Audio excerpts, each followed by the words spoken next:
आज सुनते हैं रमा एकादशी व्रत की कथा एवं महत्व। तो एक बार बोलिए प्रेम से रमा एकादशी माता की जय, विष्णु भगवान की जय, लक्ष्मी माता की जय। इस वर्ष रमा एकादशी या रंभा एकादशी 28 अक्टूबर दिन सोमवार को मनाई जा रही है। प्रति वर्ष कार्तिक कृष्ण एकादशी के दिन पड़ने वाली यह एकादशी धार्मिक ग्रंथों के अनुसार दीपावली से पहले आती है, जो बहुत महत्व की मानी जाती है। रमा एकादशी व्रत का महत्व। धार्मिक मान्यताओं के अनुसार रमा एकादशी भगवान श्री विष्णु को सभी व्रतों में सबसे अधिक प्रिय है। रमा एकादशी को पुण्य कार्य करने के लिए बहुत महत्वपूर्ण दिन माना गया है। पद्म पुराण के वर्णन मिलता है कि जो भक्त सच्चे मन से रमा एकादशी का उपवास रखता है उसे वैकुंठ धाम की प्राप्ति होती है और सभी समस्याओं से मुक्ति भी मिलती है। इस दिन भगवान श्री हरि और माता लक्ष्मी का एक साथ पूजन करने से इसका महत्व और भी बढ़ जाता है। जन्मानस में इस पर्व को रंभा एकादशी के नाम से भी जाना जाता है। धार्मिक ग्रंथों के अनुसार यह व्रत वैकुंठ धाम की प्राप्ति दिलाने वाला भी माना जाता है। हिंदू धर्म में इसे सबसे शुभ और महत्वपूर्ण एकादशी माना गया है। यह कार्तिक कृष्ण एकादशी यानी दीपावली के 4 दिन पहले पड़ती है। पौराणिक ग्रंथों के अनुसार भगवान श्री कृष्ण ने रमा एकादशी के बारे में धर्मराज युधिष्ठिर से कहा था कि इस एकादशी का सच्चे मन से व्रत करने से वाजपेयी यज्ञ के बराबर फल मिलता है। रमा एकादशी व्रत की कथा। तो एक बार बोलिए प्रेम से विष्णु भगवान की जय, लक्ष्मी माता की जय। रंभा एकादशी व्रत की पौराणिक कथा के अनुसार प्राचीन काल में मुचकुंद नाम का एक राजा था। उसकी इंद्र के साथ मित्रता थी और साथ ही यम, कुबेर, वरुण और विभीषण भी उसके मित्र थे। यह राजा बड़ा धर्मात्मा, विष्णु भक्त और न्याय के साथ राज करता था। उस राजा की एक कन्या थी जिसका नाम चंद्रभागा था। उस कन्या का विवाह चंद्रसेन के पुत्र शोभन के साथ हुआ था। एक समय वह शोभन ससुराल से आया। उन्हीं दिनों जल्दी ही पुण्यदायिनी एकादशी रमा भी आने वाली थी। जब व्रत का दिन समीप आ गया तो चंद्रभागा ने मन में यह सोच उत्पन्न हुआ कि मेरे पति अत्यंत दुर्लभ है और मेरे पिता भी आज्ञा अति कठोर है। 10वीं को राजा ने ढोल बजाकर सारे राज्य में यह घोषणा करवा दी कि एकादशी को भोजन नहीं करना चाहिए। ढोल की घोषणा सुनते ही शोभन को अत्यधिक चिंता हुई और उसने अपनी पत्नी से कहा कि हे प्रिय, अब क्या करना चाहिए? मैं किस प्रकार भी भूख सहन नहीं कर सकूंगा। ऐसा उपाय बताओ कि जिससे मेरे प्राण बच सके, अन्यथा मेरे प्राण अवश्य चले जाएंगे।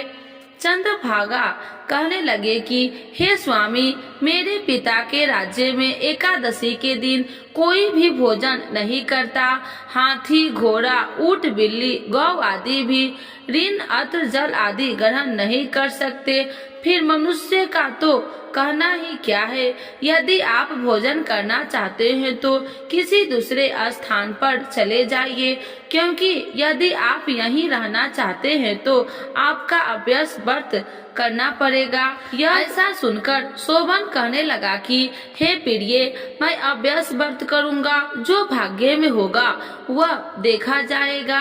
इस प्रकार से विचार कर शोभन ने व्रत रख लिया और भूख व प्यास से अत्यंत पीड़ित होने लगा। जब सूर्य नारायण अस्त हो गए और रात्रि को जागरण का समय आया तो वैष्णवों को अत्यंत हर्ष देने वाला था, परंतु शोभन के लिए अत्यंत दुखदायी हुआ।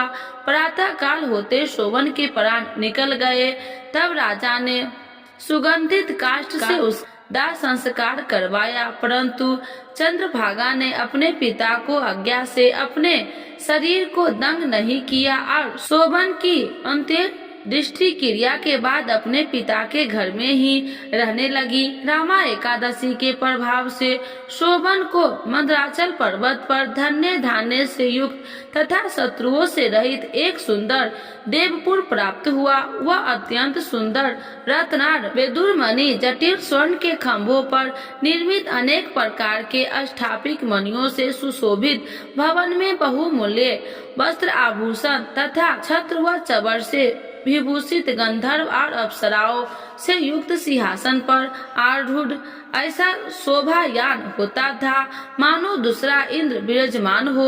एक साथ मुचुकुंद नगर में रहने वाले एक शोभा शर्मा नामक ब्राह्मण तीर्थ यात्रा करता हुआ घूमता घूमता उधर जा निकला और उसने शोभन को पहचान कर ही यह तो राज्य का जमाई शोभन है उसके निकट गया। शोभन भी उसे पहचान कर अपने आसन से उठकर उसके पास आया और प्रणाम आदि करके कुशल प्रश्न किया।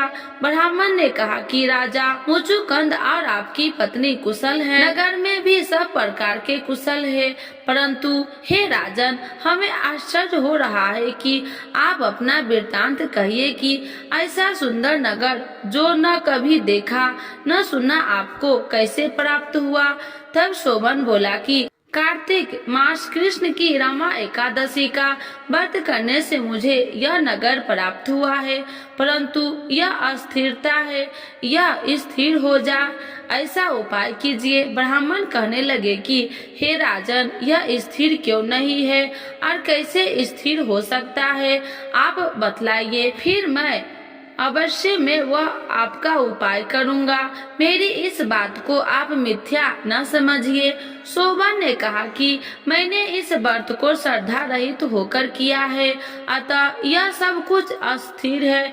यदि आप मुचुकुंद की कन्या चंद्रभागा को यह सब वृत्तांत कहे तो वह स्थिर हो सकता है। यह सुनकर उस श्रेष्ठ ब्राह्मण ने अपने नगर लौटकर चंद्रभागा से सब वृत्तांत कह सुनाया।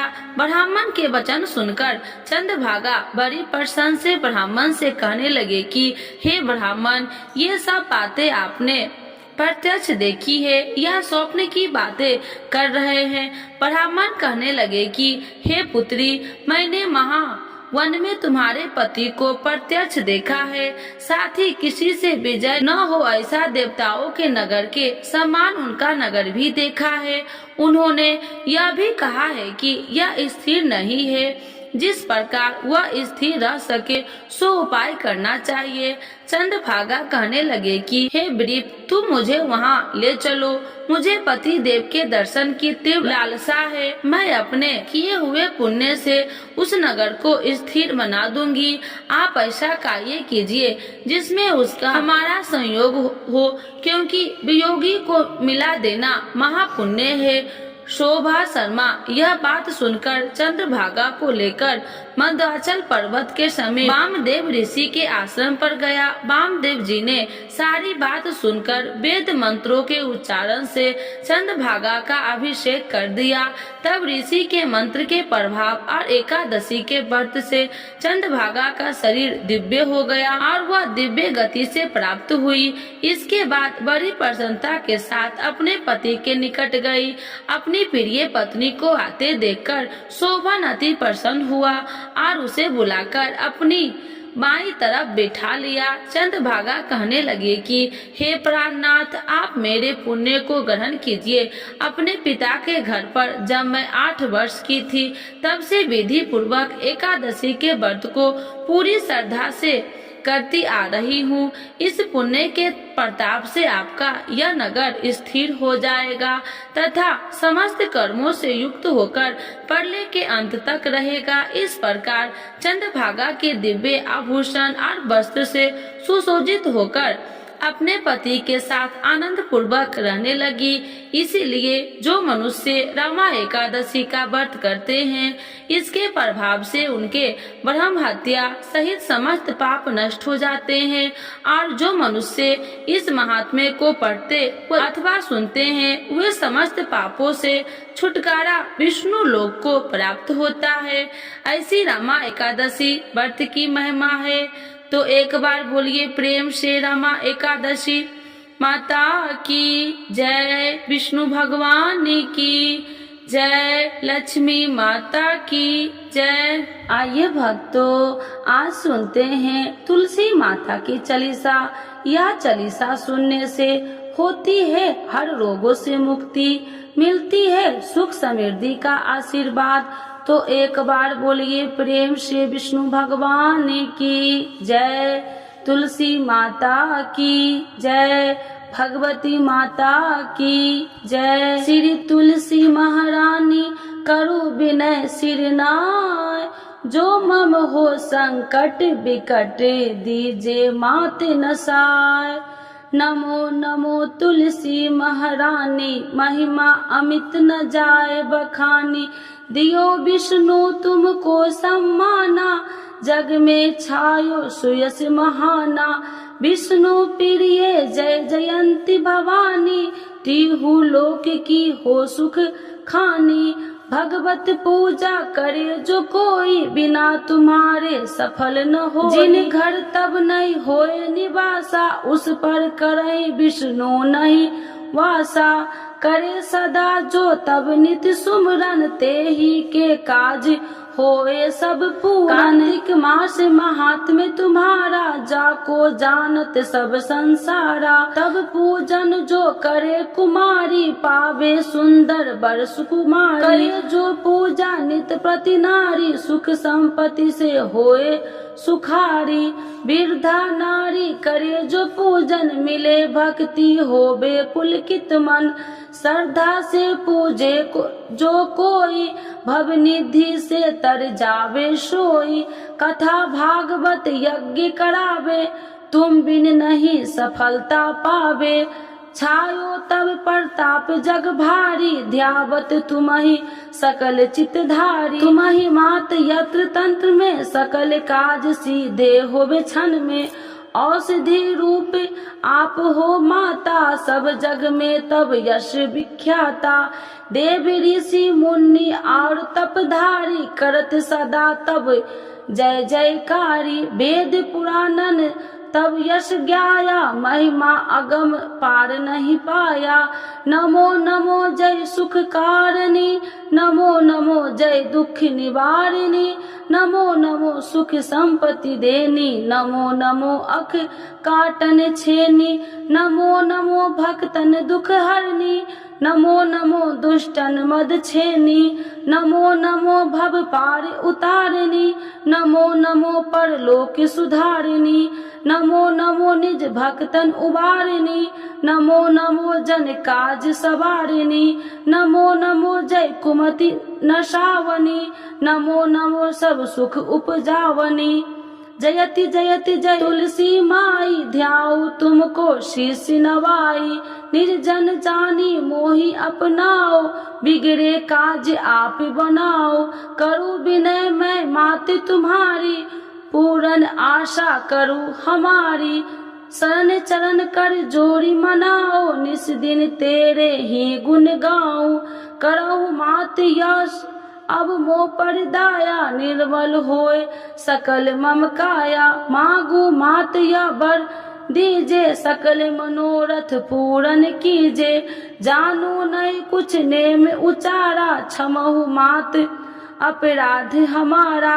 12 मास करे जो पूजा, ताशम जग में और न दूजा। प्रथम ही गंगा जल मंगवावे, फिर सुंदर स्नान करावे। चंदन अक्षत पुष्प चढ़ावे, धूप दीप नैवेद्य लगावे।